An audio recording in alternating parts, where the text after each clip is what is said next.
Hey, Warriors. I just wanted to chime in here real quick at the beginning to remind you that we at Suncast are prioritizing inclusion and diversity among our guests. As such, this being Women's History Month, we are going to be featuring all female Suncast's guests for the month of March. Hope you enjoy and look forward to your feedback, even criticism. Look forward to your communication. Here we go. Hey there, Solar Warriors. I'm Nico Johnson, and this is Suncast. Each week, I pull back the veil on the life and business insights of clean tech entrepreneurs building the most noble and impactful companies of our time. I hope what you learn from this conversation is a catalyst for your own growth. So thanks for tuning in, and welcome to our tribe.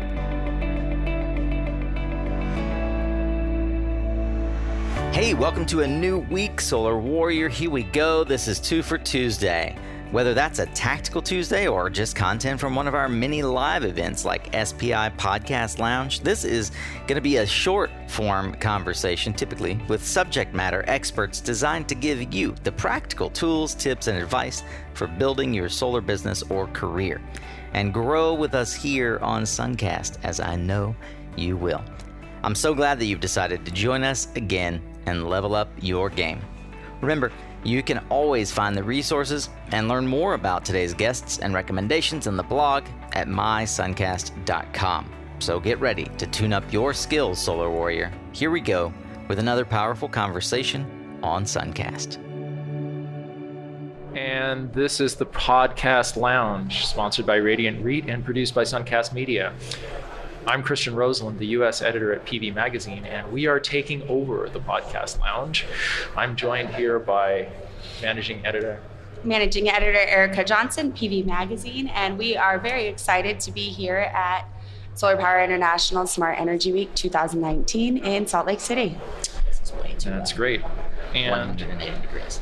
And we are joined today by Erika Myers at Smart Electric Power Alliance, SEPA, and we're going to be talking today about distribution system infrastructure and planning to support optimized charging in electric vehicles. And it's September 26th, a little after 10 a.m.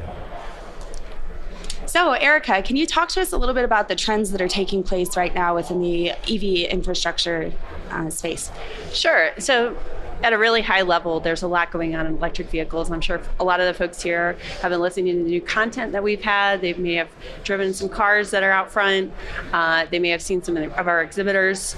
And we're really excited to bring more electric vehicle content to the show, and we plan to do more of that even next year. We see that electric vehicles are really tied in closely with what the folks here at the show are trying to accomplish. When we think about clean energy integration, when we think about grid modernization and how we integrate all these different distributed energy resources into the modern grid, vehicles are absolutely part of that equation. And we see electric vehicles as a way to help integrate even more clean energy. So if we can manage the charging in a way that allows us to increase the amount of solar or wind that goes into our system, that would be good for everybody here. So when we think about electric vehicles, it really is largely being induced by the lower cost of batteries. As we see cheaper and cheaper batteries, the cost proposition for buying an electric vehicle becomes even better for the consumer. It'll be at some point when we see fleets taking over the space, especially because fleets are largely driven on their bottom line. Electric vehicles present an opportunity for them to outbeat their competitors. And so we see the uptake of fleets as one of the bigger drivers. And especially when we think about distribution system infrastructure, the fleets could overwhelm our system if we're not being prepared today. And so we work with our electric utilities to help them understand what we're talking about when we're talking about bringing on, medium and heavy duty trucks in particular. The charging amount for these cars could be anywhere from 350 kW per charge to over a megawatt. In fact, the experts in the field today are preparing for charging even at 4.5 megawatts per vehicle. This is an incredible amount of load that we need to start preparing and thinking about how we're going to accommodate today so that we can keep costs down for the consumer and that we can all benefit from that new additional load. It's interesting. This is Christian. It's interesting how you talk about fleets coming in later. If anything, it seems that the big action globally in terms of the electrification of transportation is coming via fleets more than individual choices to go out and buy an EV. Can you talk a little bit about that dynamic? Well, so light duty, by and large, is overwhelmingly more common right now in the U.S. So we have about 1.3 million EVs on the road. We only have about 3,000 fleet medium and heavy duty trucks, roughly. The fleets, though, could quickly take over when we talk about battery prices. Again, it comes down to that bottom line. And we've been seeing lots of orders. We've been seeing major announcements from all the major manufacturers for the medium and heavy duty space that they're introducing these new electric versions of their models. And so we see in the near term, most likely it'll be these shorter fixed route medium and heavy duty trucks that'll be the first ones to hit the streets. And then eventually we'll see maybe a transition to long haul trucking. The dynamics and the infrastructure that will be required to accommodate long haul trucking will be somewhat more challenging because we're going to have to talk about corridor charging and potentially in very rural parts of our country where there may not be existing infrastructure to accommodate such large loads. So what we see right now are the opportunities in urban and rural or suburban areas where we have these, fixed route. We know exactly how many miles a day they're going to be driving, and then they can charge at a central depot.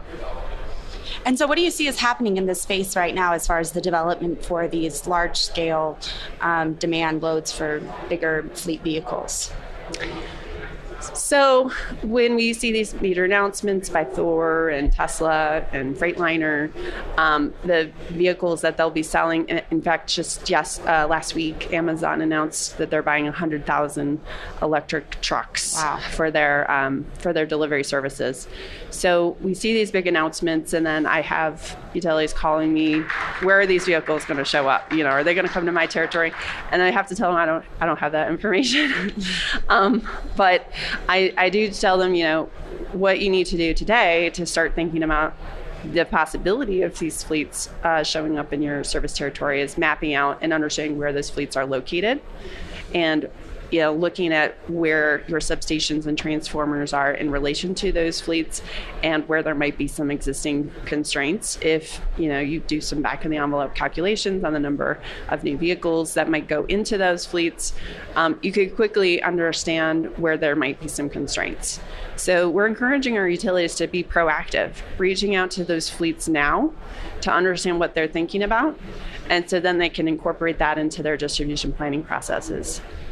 And are there specific utilities that are much more advanced than others taking a leading role, and what kind of actions have they taken? Yeah, a great example of one that's being very proactive on this right now is Encore, which is based in Texas. They actually did develop a tool whereby they purchased some fleet information and then they overlaid it with their existing substation infrastructure. And so then they were able to identify where there could be some potential impacts. And then so now they're able to show their regulators, hey, this is an issue that we need to get ahead of. How can you help us? How can we reduce the amount of time it takes to build a new substation? If I have a fleet that's telling me they want to come in and bring in 50 trucks and I need a new substation that's connected to transmission, it'll take me 18 months just to get regulatory approval to bring in that new transmission line. That doesn't include the amount of time it takes to construct the substation. So then on top of that, they also they want this load. They want to encourage this growth of electric vehicles in their service territory. It's good for them. But their only solution at this point is to bring in a generator that runs on diesel, and that's not going to help the bottom line for our environment or reduce emissions. It's probably not something that the fleets want to do, but that's the solution they have. So how can we think about other alternatives to shoring up that need with things like battery storage? Is that the only solution that they have, or is that the only solution that they're pursuing? That's the solution that they've been using for other similar kinds of requests. So they're in the oil and gas space. As you know, in Texas, there's a lot of that. And so when they have, for example, a drilling operation that needs a lot of power, then they know that it'll take a long time for them to deliver the power. That's what they've been using to help those sites get online much faster. And yet we've seen solar being installed in West Texas to support oil and gas drilling operations. In fact, Exxon signed a fairly large PPA because they realized that solar would be cheaper to power their drilling operations than the other options. All right, Warriors. So you know that high demand charges can ruin a good commercial solar cell. But what if you could offer your clients 30% in demand charge savings at a tenth? That's right, a tenth the cost of installing a battery. You can now do that with DemandX, a new demand charge reduction software from Extensible Energy. Check it out at extensibleenergy.com and read the 3 case studies on how DemandX significantly reduced demand charges and increased ROI without batteries. As a Suncast listener, you can also get a free demand charge analysis at extensibleenergy.com/Suncast. What do you have to lose? Crunch the numbers and see for yourself how Extensible Energy's inexpensive DemandX software is a win-win for you and your commercial solar clients. Hey Warrior, I bet you're already aware of CPS America's dominance in C&I with over 30% market share. But did you realize that they also shipped 500 megawatts of utility scale 1500 volt inverters in 2019? Their unique design flexibility makes them the only company with the ability to eliminate DC combiners in the field. And their DC to medium voltage balance of system bundle allows for as much as 40% reduction in costs. But wait, there's more. With string inverters increasingly used in utility applications, CPS is infusing smart tech innovations to drive down costs along the value chain from DC generation to AC delivery. If you'd like to find out what other cost stack reduction CPS can bring to your C&I and utility projects, head to mysuncast.com/CPS. Certainly matters what time of day you charge, too, doesn't it? It does. Yeah, absolutely. So that's kind of another thing to consider is helping fleets maybe change their charging patterns so that we can encourage them to charge off peak. So what can a utility offer in terms of a rate or maybe an incentive or participation in some sort of load management program whereby they get an incentive or payment for charging off peak? From a fleet perspective, this is a whole new ballgame for them, right? They're usually seeing fleets as something that costs money, not makes money. The calculation for them, and depending on what they do, is that they want to maximize the amount of profit. So the way that they're deploying their fleets is directly correlated to profit generation. So what we're asking them to think about is if we can compensate you for charging off peak, or maybe even providing that battery capacity in a vehicle to grid scenario, you actually could make some money just on your fleet. So this is going to be a whole new way for fleet managers to be thinking about how they're deploying vehicles. The value proposition will change. So it is an interesting time. Yeah, sure. And what are you seeing as far as the interconnection, or rather the interrelatability of solar, storage, electric vehicles? Obviously, we're here at Smart Energy Week, and there's a lot of discussions taking place surrounding how these technologies are working together to build the grid stability of the future. I absolutely think that all these things are connected. All the things that we're talking about, the hardware and software vendors that are here on the show floor, the clean energy providers, the metering companies, all of these things are going to be connected in some way when we talk about integrating EVs into this larger ecosystem.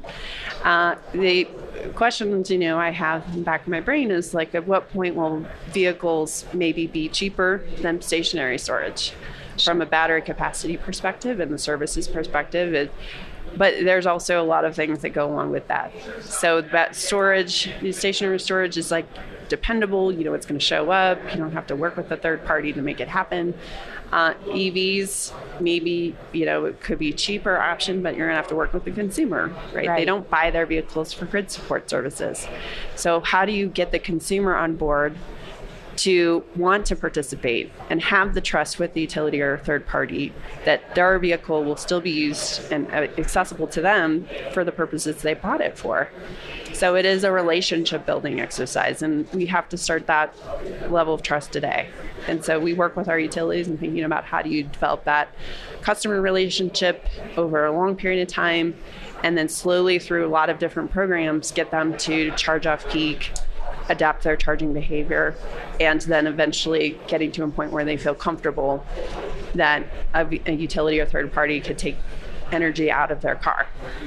Yeah, it was really interesting. As part of a discussion yesterday that was taking place, and it's relating to, really electric vehicles just moving storage batteries that are stored with wheels. And I think that this will definitely be one of the big trends and also challenges, but really the solution that we face with grid infrastructure today.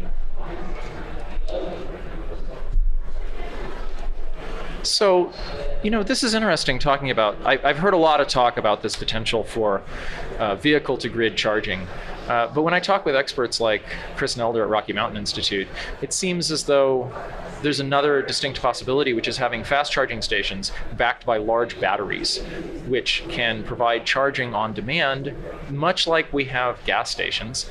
And at the same time, when they're not charging, can be providing ancillary services and doing other things on the grid. What do you see as the potential for these sort of charging stations that include fast charging and a big battery co-located? So I know Chris very well, and I know his positions on all of this as well. And so I think we need to think about the fact that not all applications will work for vehicle to grid. Fast charging is absolutely one of them, right? People go to a fast charger because they need to get charged really, really fast.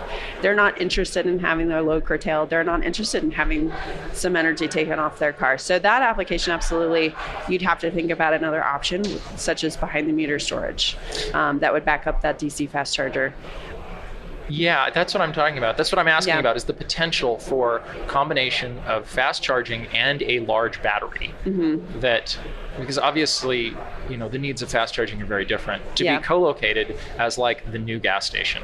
Yeah, absolutely. I think there's a lot of opportunity there, and I'm sure the battery manufacturers who are here at the show are looking into that option. We do, I've heard over and over again, lots of people say batteries beget batteries. As we have more and more vehicles with batteries, we'll need more and more stationary storage to back up those batteries. And I do think that there's something to that, especially when we're in the early days of designing rates. Demand charges, which are incorporated into most commercial rates, are going to be a near-term challenge for those DC fast chargers, especially at low utilization levels. That'll change once we have more vehicles on the road using those chargers. But when there's low utilization, the demand charge is going to usurp the value that you can derive from that particular charging station in terms of what income it's generating. Boy, for a technology that could provide a lot of load for utilities, that seems like imposing demand charges and keeping those in those sorts of locations seems like an awfully poor strategy. There's some work being done in California to look at demand charge holidays until the utilization rate of those chargers is high enough so that the charging infrastructure providers can actually be in the black, and that seems to be a good stopgap solution. But I do agree that in the long run we need to think about our rate design a lot more comprehensively, and looking at transportation and e-mobility. How is that load different from other commercial applications by which we initially designed the rates? So there needs to be a rethinking about the entire rates system and how we design rates for transportation in the first place. So I think that's a conversation we're just starting to have, and it's going to take a lot of research and education to get there. I think we at PV Magazine would agree with the need for widespread rate redesign. I think that we often have very different ideas than the utilities about what those newly designed rates should look like in order to optimally support the energy transition instead of blocking it. And maybe rates aren't the ultimate solution. Maybe it's some sort of transactive energy feature that gets us around all the complexities of rates. Sure. And maybe it's something completely different. It's interesting. A few months ago when I was talking with one of the former energy regulators in Rhode Island, he was suggesting that, at some point we'll move to a future where the instantaneous nature of, or the near instantaneous nature of the valuation fluctuations of electricity on the wholesale market will be translated down to the consumer level, and that you won't be paying for your electricity through any preset rate. You'll be paying for it by the 5 minute, by the minute, by what it costs, which I thought was a fascinating idea. I mean, I don't think a lot of ratepayer advocates are necessarily going to be doing cartwheels over that one, but maybe is that the future that we're going towards? So I didn't realize when I was coming in this podcast, I'd be doing a crystal ball exercise with y'all. I have no idea. I really don't have really a good sense of what the future might look like. I think that sounds interesting. Maybe it would require us to think a little bit more about how consumers would hedge against some of the volatility and risk associated with real-time rates, and maybe using more storage and solar. And maybe that's the direction we're going anyway. And maybe that's like, if you do need to tap into the grid, that's what it's going to cost. Yeah, it's a fun exercise to think about, and I love being in this industry because it's changing all the time. Yeah, I think all of us have a bit of a crystal ball in front of us as far as where the energy transition will take us. Certainly. That, by the way, I have to say that was a really great saying there. I appreciate you passing that along. Rates or batteries beget batteries. Yeah, I like that too. Yeah, we're gonna have to use that. We're now officially stealing that. We're stealing it. I stole it from someone else, so go ahead. All right, that's a wrap on today's conversation, Solar Warriors, but I do hope that you'll check out the other 2 for Tuesday episodes and let me know what you think of these shorter format discussions. You want more like this? You can find more than 200 episodes, resources, highlights from the discussions, along with social media links to each guest episode, book recommendations, and so much more over on the blog at mysuncast.com. And that's also where you'll find other ways to engage with the Suncast tribe, like subscribing to our weekly emails, or even joining the exclusive inner circle we affectionately refer to as the Guild. If you're on Spotify or iTunes, I so appreciate your rating and review so that others can also find Suncast more easily. A special thank you to our sponsors who help make this podcast possible. You can learn more about them at mysuncast.com/sponsor. Follow the links there for any offers we've discussed here today. Remember, you are what you listen to.